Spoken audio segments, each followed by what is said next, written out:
ጌታችን መድኃኒታችን ኢየሱስ ክርስቶስ ሐዋርያና ረድእ ከሚሆን በጴጥሮስ መልእክት የተገኘ ቃል ይህ ነው። ጸሎቱና በረከቱ በፓትርያርካችን አባ ማትያስ፣ በብፁዕ ሊቀ ጳጳሳችን አባ ፋኑኤል፣ በደብራችን መንበረ ጸባዖት በመምህራችን መልአከ ምሕረት በሕዝበ ክርስቲያን ለዘላለም ጸንቶ ይኖር። የመጀመሪያዊቱ የሐዋርያው ቅዱስ ጴጥሮስ መልእክት ምዕራፍ 3 ከቁጥር 15 እስከ ፍጻሜ እንዲህ ይላል።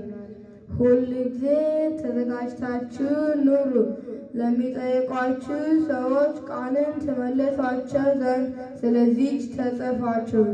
በቅንዓታችሁና እግዚአብሔር በመፍራት ግብራችሁን አሳምሩ። ራሳችሁን ከፍ አስመልሰው የሚያያችሁ ሰዎች ቢኖሩ ስለ ክርስቶስ ከምትሰሩ ከስራችሁ ድንገት የተነሳ የሚያያችሁ ሰዎች ያፍሩ ዘንድ